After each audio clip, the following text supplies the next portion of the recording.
Again, I'm Dr. Funke Afolabi Brown. I am the founder of Restful Sleep MD. Let's see, there we go. So I just sent a request. Just bear with us, there's sometimes a little bit of technical glitches, but this is going to be a really good session. There we go. There we go. Fantastic. Sometimes I feel like you need to keep sending the request in and then it goes, or other times it's like, well, I was about to accept your request, but you put me in a hurry, so I was going to take my time. How are you? Yeah, I am doing well. How are you doing, Dr. Funky? I'm really well, Dr. Malathi. It's so good to see you. You exude this air of calm. I already just feel like my heart rate is coming down, where, you just have that energy around you. And I think this conversation is going to be so beneficial to so many of our women. This is not so much something that we may necessarily see in kids, but clearly there's a link between sleep and cancer. And I wanted us to explore that a bit. So maybe what we'll do is we'll start off with introductions. So brief introduction for those who don't know me. Yours truly is Dr. Funke Afolabi Brown. I am the founder of Restful Sleep MD and the Restful Sleep Place. And by the way, we are seeing kids and young adults in Pennsylvania, New Jersey, and California. So don't even pause, hit schedule the appointment button and get an appointment with us. And let's talk about your child's sleep needs. And even if you're a mom who's struggling with sleep issues as well, we have services tailored for you. And on Tuesdays like today, I tend to have some amazing guests, experts in the field, just really talk about either some interesting topics on sleep, or it might be wellness or general health, which we eventually, you know how I do, I make it connect to sleep somehow. So, and one of such incredible experts is Dr. Malathi. And Dr. Malathi, I will have you introduce yourself, because I feel like I will not do it justice. And listen, no, you deserve all the accolades. So maybe you start off and just tell us a little bit about who you are and what it is you do. Thank you, Dr. Funky.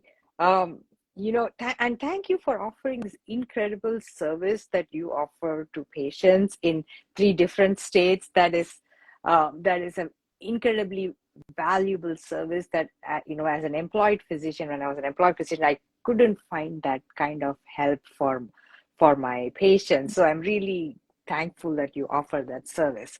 My name is Dr. Malathi Acharya. I'm a holistic or integrative medicine expert.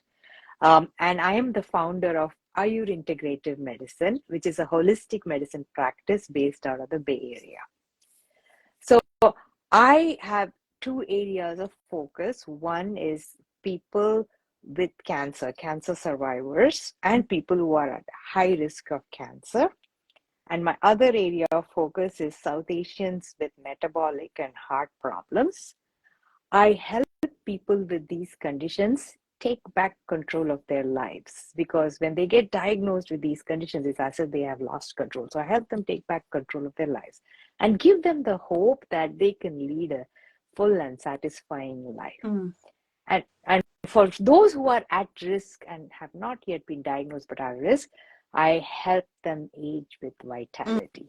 So that's my passion and that's my mission. Oh God, I love all of it. Yeah. I love all of it. Mm-hmm. Thank you. So I wanted to ask real quick, hopefully we won't get off tangent. I've often wondered, can you just shed some light on the difference between holistic and integrative medicine or care or approach to care? So holistic and integrative medicine are in one and the same. Mm-hmm. I feel like we use the word integrative medicine more in the technical and professional circles.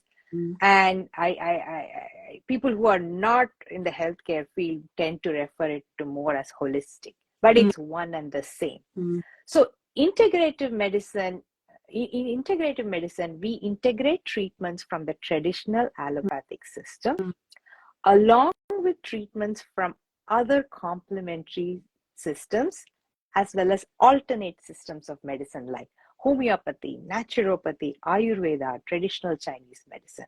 So it is an intelligent combination of treatments from different systems, but it is done in a scientific or evidence-informed way. And having so many tools helps us personalize the treatment to that person and their needs. And the other fundamental uh, uh, belief in integrative medicine is that we address the whole person, just not the physical body, but the mental, spiritual, and emotional aspects of health and wellness. So that's what makes integrative medicine. It's beautiful. It's such an amazing service that you give as well. So thank you. Now, maybe we'll drill into that topic we wanted to talk about. And like I said, it sounds a little bit more of a serious topic because, I mean, cancer is scary. And, most people, people wake up and, they notice, I don't know, they sneeze, they have a headache, and the first thing is it cancer, right? So it is something really, really scary. So, and when you and I were talking about this, about what can we even talk about, I think I've seen in some literature, and and I talk to my patients about it, and when I give talks, I talk about, yes, there's a slightly increased chance of developing cancer if you have insufficient sleep or poor sleep. So maybe we could start off by just shedding some light, like what does the evidence say? What is the link? How on earth is that possible? I think that would be a good place to start. Absolutely.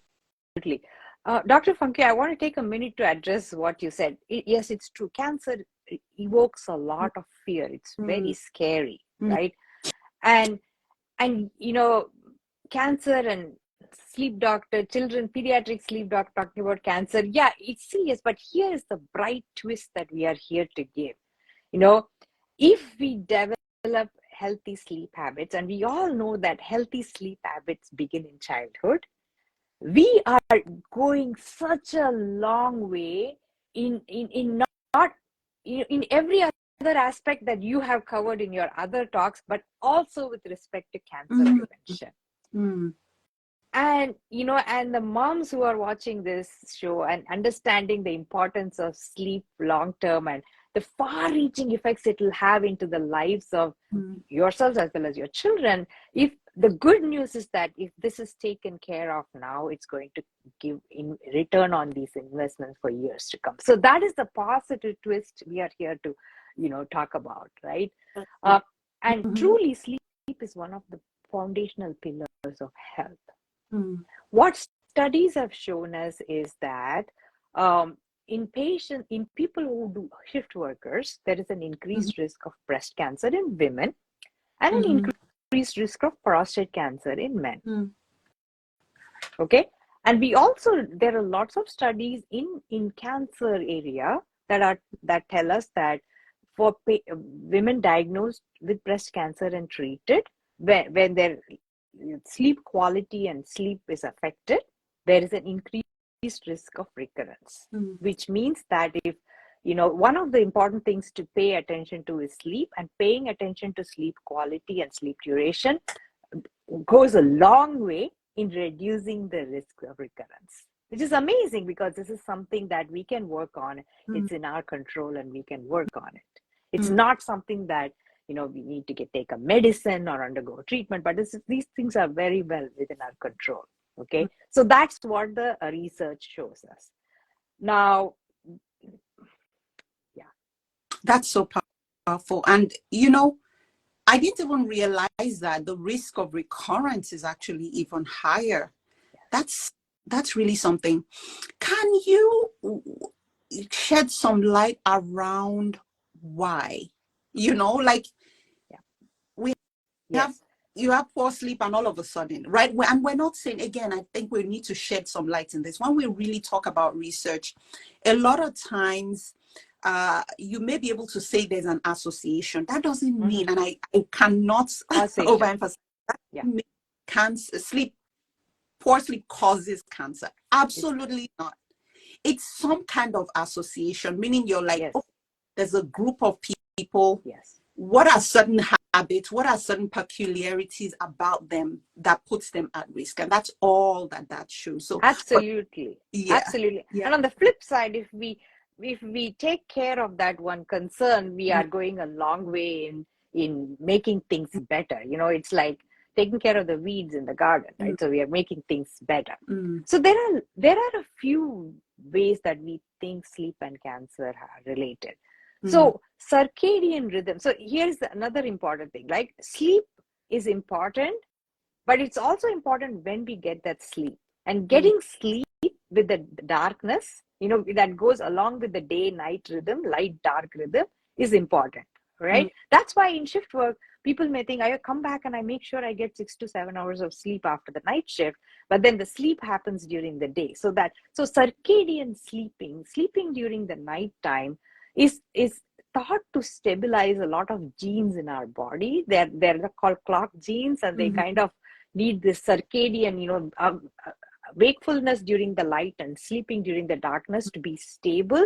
And we believe that some of these clock genes regulate cancer, and they kind of keep things in check and balance. So for the clock gene should to be functioning sane and working for us rather than against us, we need our sleep pattern to be normal. mm, And then sleep also increases inflammation, chronic inflammation. Sleep is a trigger for chronic inflammation. And lack of sleep causes insulin resistance. And we know that inflammation and insulin resistance are all risk factors for cancer.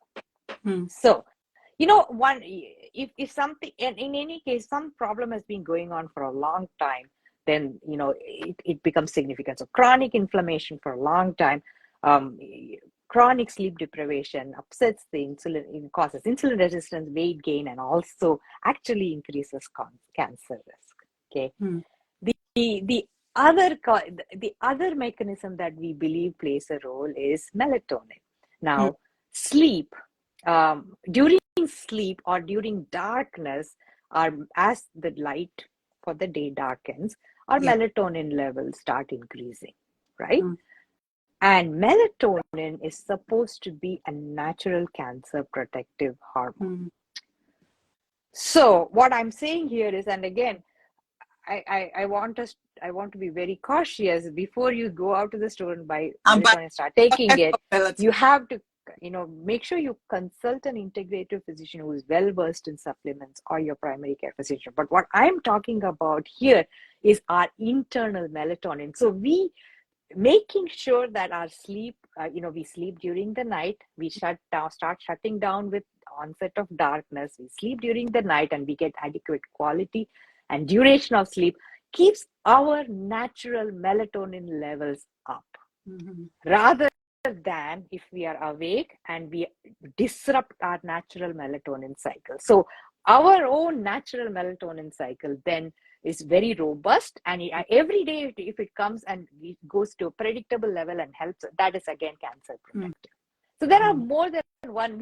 As you said, we don't know the definite cause, or it's a correlation, but we believe that these are the mechanisms by which it works. Yeah, yeah, yeah. Thank you. So it sounds like there are quite a few mechanisms. So one is definitely that the fact that when we are sleeping in a manner that's opposed to our circadian rhythms, those Mhm. circadian rhythms, your body, think of your body as multiple clocks, and you have what we call actual clock genes, some of which have been shown to regulate certain cancer genes. And so when you Correct. disrupt that, when you're sleeping at a time that's misaligned with your natural circadian rhythm, then that may put you at risk. And then the other one that you brought up is chronic inflammation, which we know because with poor sleep, you have increased cortisol level, you have increased inflammation, and Yes, general chronic inflammation over time puts us at risk for several diseases, actually, not just cancer, but that can absolutely. and then another possible mechanism is through that role of melatonin. Again, Yes, so aligned with that circadian rhythm. yes, Melatonin has many benefits. It's an antioxidant. Some studies have shown that it might help with reducing cancer risk as well. So yes, your own natural melatonin is yes, actually sufficient. yes. That's really, again, sleeping at a time where it is appropriate, making sure you get enough sleep, making sure that you sleep when it's best aligned with your circadian rhythm will help with that. One other one that I've heard about a bit, I don't know if you came across that also, is, sleep. With sleep helps with regulating our immune system. Yes. So when your immune system we know that with sleep, your body essentially goes through a period of repair, Yes. right? Yes. So your immune system, essentially, even some certain cancer fighting cells are Yes. regulated with sleep. And so when those defense mechanisms are low, because you don't get enough sleep, then it makes you more susceptible to Absolutely. invaded by, some of these cancer cells as well. Absolutely. So our body always works for us, right? They always, when we're sleeping, when we are awake, our body keeps working for us. So our immune protective lymphocytes and cells are constantly fighting, and are vigilant and kind of always monitoring cells where there may be this abnormal multiplication and stuff like that. And for them to be vigilant and do the function, we have to treat them like guards. And for them to be effective guards, we have to make sure that we get enough sleep, because absolutely lack of sleep affects our immune function. And also one more thing that will work in our favor where sleep is good. So sleep also favorably affects our gut microbiome. So if circadians, again, sleeping during the night time, keeping with the circadian rhythm and paying attention to sleep will change our microbiome in a way that the good bugs multiply and help us with all their protective mechanism. And having a favorable microbiome will help us respond favorably to cancer treatments. So, different cancer treatments go into our body, but each of us is different. The way we accept and process and interact with those treatments is very different. And that pretty much determines why one person responds to some level with the treatment and another person doesn't respond with that level. With the same cancer diagnosis, two people respond differently to the same treatment. So that depends on the way our body processes the treatment. And it is believed, the research is all preliminary, but it's believed that our gut microbiome plays a very important role in how our body accepts and integrates with the treatment, and how that we kind of fight back the cancer. Oh my gosh, that is so incredible. I did not know about that one, but it makes absolute sense, right? I heard a lot about the benefits of the gut microbiome, and that's just really the good bacteria, I would say, that protects your body, your entire body. Yes. And so when you sleep well, when you prioritize sleep, then you have a healthy microbiome. And interestingly, you said this, we had an episode a few weeks ago where we actually talked about sleep and gut microbiome. So if you missed that one, you definitely need to check it out. And we talked a lot about how do we optimize our gut microbiome. It was, again, through prioritizing sleep, which is, it all comes full circle. So I think this would be a powerful segue to then what do we do? Because now I'm sure people are like, okay, wait, what? How? What? What are the steps? Like, how do we, again, we're not saying this causes A equals to B, right? There's an association. There's some things that are within your control. There's some things that are out of your control. Making sure that you prioritize sleep for yourself, making sure that you seek help if you're having sleep struggles. Absolutely. You create time for sleep is within your control. So that's one thing, that's like a low-hanging fruit that you have to work on, of course, while you approach this from what are other areas of my life that I can make sure that I'm optimizing. So maybe you could talk to us a little bit about what are ways that we can sort of use sleep as a tool to help, if the best we could do is minimize or at least decrease that risk a little bit, so that we could be the best and the most wholesome version of ourselves. I look at it two ways. Okay, one is for people who insomnia is a problem.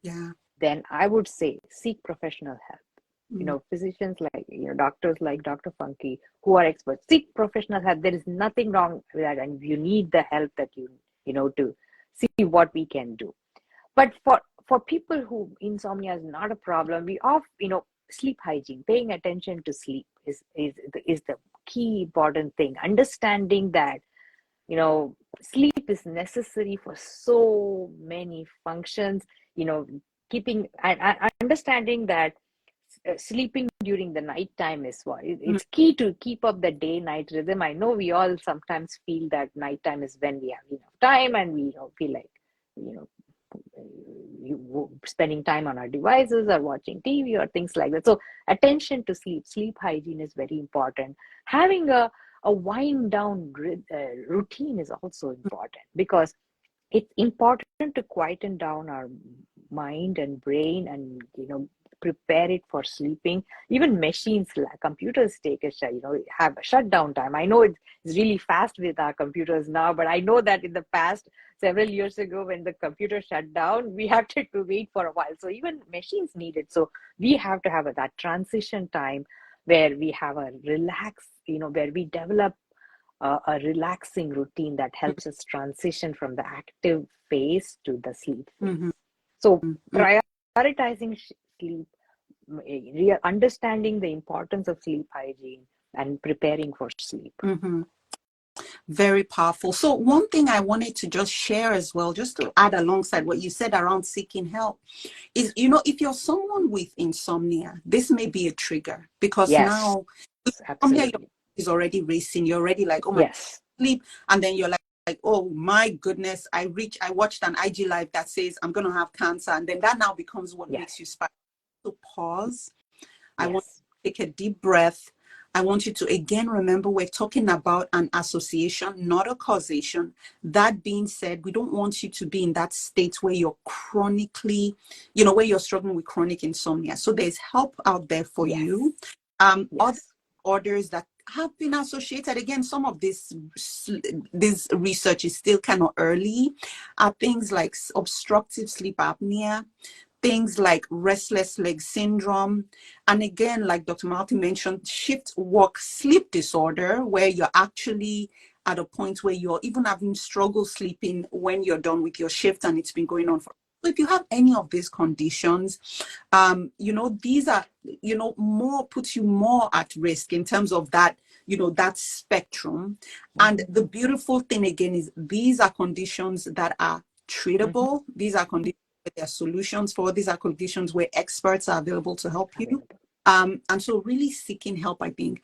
And then if you're someone who has chronic sleep deprivation, not necessarily prioritizing sleep, I'll sleep when I'm dead, sleep, you snooze, you lose. If you're in that school of thought, it's time Yes, to like, yes, maybe I need to yes. kind of pay attention to That's prioritizing. yes, And that's exactly what you nicely yes, talked about, yes. creating that environment, optimizing that environment, limiting the blue light, making sure that you're sleeping at a time that's most aligned with your body, which is when it's dark, right? So really focusing on the quantity of sleep, which Mm-hmm. is important, the quality of sleep, as well as sleep timing. All those things together will definitely go a long way in improving your overall health and Absolutely. yeah. Absolutely. And again, it's very important to have that Mm, differentiation, right? I snooze, I lose people. The sleep hygiene and everything is for yeah. you. On the other hand, if you, have had a problem with insomnia or other sleep disorders, there is expert help Mm, available. mm. Thank you so much for this. This has been so enlightening. I would say if you've seen this, you may want to share it with someone in your community who maybe they're like, oh, yeah, they don't take their sleep seriously. They're like, oh, yeah, whatever. You guys are overrating it. This may be a good one to share with your loved one to say, hey, you may want to listen to this. I mentioned it a little bit, but an expert in integrative medicine, holistic medicine is saying there's a connection. If she says there's a connection, trust me, there's a connection. So share this, tag someone in your family or your friends that do need to hear this. And again, if you're looking for that help, reach out, restfulsleepmd.com. That's where we are, and we serve through our coaching program as well as our clinical program. We definitely are here to help. But Dr. Malti, please tell us, how can we find you? How can we learn more about the work you do and all that awesomeness that is you? Absolutely. Thank you. My website is www.ayur, AYUR.today. And you can find me on social media. I go by my full name, Malathi Acharya, on Facebook. On LinkedIn and Instagram, I go by Dr. Malathi on LinkedIn and Dr. Malathi 2023 on Instagram. Awesome. Awesome. We are so thankful that you are here. Thank you for spending time with us this today. And thank you for those of you that are either going to watch this later or hung out with us today on the live. Our goal is and our mission is to help you to continue to change your relationship with sleep, because that might actually be the key that you need to be the best version of yourselves. So it's really good seeing you today, Dr. Malvi, and it's really good spending time with everyone today. Thank you, Dr. Funky. Thanks for having me. It was a pleasure being here with you. Awesome. All right. Have a good night, everyone. Take care. Yeah.